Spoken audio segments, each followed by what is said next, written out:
রাতের অন্ধকারে লাল সাগরের উপর দিয়ে ধীরে ধীরে এগিয়ে যাচ্ছে যুদ্ধজাহাজ, আকাশের ড্রোন, সমুদ্রে সাবমেরিন, আর দূরে কোথাও মিসাইল উৎক্ষেপণের আলো। মধ্যপ্রাচ্যের যুদ্ধ এখন শুধু সীমান্তে নয়, এবার যুদ্ধ শুরু হয়েছে বিশ্বের সবচেয়ে গুরুত্বপূর্ণ সমুদ্র পথগুলোর নিয়ন্ত্রণ দিয়ে। ইয়েমেনের হুতি গোষ্ঠী হুমকি দিয়েছে বন্ধ করে দেওয়া হতে পারে বাব আল মানদেব প্রণালী, আর যদি সেটি সত্যি হয় তাহলে থেমে যেতে পারে বিশ্ব বাণিজ্যের এক বড় অংশ। তাহলে কি শুরু হতে যাচ্ছে সমুদ্রপথের নতুন যুদ্ধ?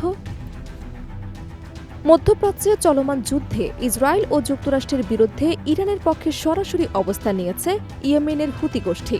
টানা তৃতীয়বারের মতো তারা ইসরায়েল লক্ষ্য করে ক্ষেপণাস্ত্র হামলা চালিয়েছে বলে দাবি করেছে গোষ্ঠীটি। তবে এবারের পরিস্থিতি শুধু ক্ষেপণাস্ত্র হামলার মধ্যেই সীমাবদ্ধ নয়, বরং কৌশলগত ও আদর্শিক কারণে বিশ্বের অন্যতম গুরুত্বপূর্ণ সমুদ্রপথ বাব আল মানদেব প্রণালী বন্ধ করে দেওয়ার হুমকিকে তারা বড় ধরনের কৌশলগত পদক্ষেপ হিসেবে দেখছে।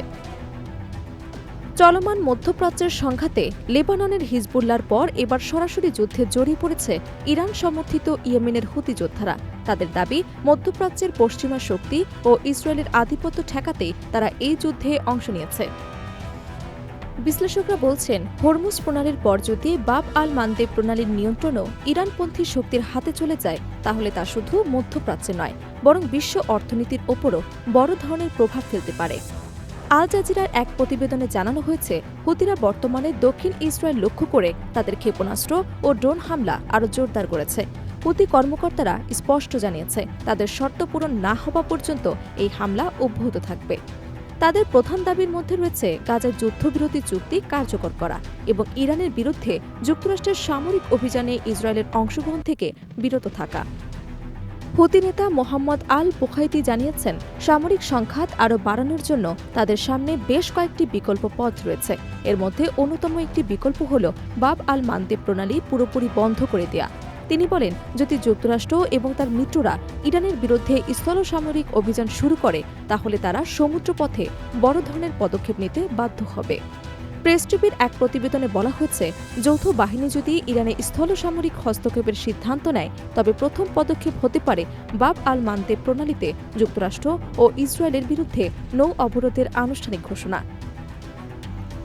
এর ফলে এই রুট দিয়ে চলাচলকারী যুক্তরাষ্ট্র ও ইসরায়েল সম্পর্কিত বাণিজ্যিক জাহাজ, যুদ্ধজাহাজ এবং বিমানবাহী রণতরী সহ সব ধরনের জাহাজ অবরোধের আওতায় পড়তে পারে। এদিকে যৌথ বাহিনীকে চাপের মুখে ফেলতে ইয়েমেনের হুতি বিদ্রোহীরা ১ এপ্রিল সকালে তৃতীয়বারের মতো দক্ষিণ ইসরায়েলে ক্ষেপণাস্ত্র হামলা চালানোর দাবি করেছে। হুতিদের ভাষ্য অনুযায়ী ইরান ও হিজবুল্লাহর সঙ্গে সমন্বয় করে এই অভিযান পরিচালনা করা হয়েছে। তারা বলছে, একাধিক ব্যালিস্টিক ক্ষেপণাস্ত্র ব্যবহার করে তারা ইসরায়েলের গুরুত্বপূর্ণ লক্ষ্যবস্তুতে আঘাত হানতে সক্ষম হয়েছে। হুতি গোষ্ঠী আরও হুঁশিয়ারি দিয়েছেন, লেবানন, ইরান, ইরাক, পশ্চিম তীর ও গাজায় ইসরায়েলি হামলা অব্যাহত থাকলে পরিস্থিতি আরও ভয়াবহ রূপ নিতে পারে। বিশেষ করে সমুদ্রপথে অবরোধ আরোপ করা হলে তা বিশ্ব বাণিজ্য, জ্বালানি সরবরাহ এবং আন্তর্জাতিক নৌ চলাচলে বড় ধরনের সংকট তৈরি করতে পারে বলে আশঙ্কা করা হচ্ছে। বিশ্লেষকদের মতে, বাব আল মানদেব প্রণালী বিশ্বের অন্যতম গুরুত্বপূর্ণ বাণিজ্য পথ, যা ইউরোপ, এশিয়া এবং মধ্যপ্রাচ্যের মধ্যে বাণিজ্যিক সংযোগ স্থাপন করে। প্রতিদিন এই পথ দিয়ে হাজার হাজার জাহাজ চলাচল করে, যার মধ্যে রয়েছে তেলবাহী ট্যাঙ্কার, পণ্যবাহী জাহাজ এবং সামরিক জাহাজ। ফলে এই প্রণালীতে কোনো ধরনের সামরিক উত্তেজনা বা অবরোধ তৈরি হলে তার প্রভাব পড়বে পুরো বিশ্ব অর্থনীতিতে। সব মিলিয়ে মধ্যপ্রাচ্যের যুদ্ধ এখন নতুন এক পর্যায়ে প্রবেশ করেছে বলে মনে করছেন বিশ্লেষকরা।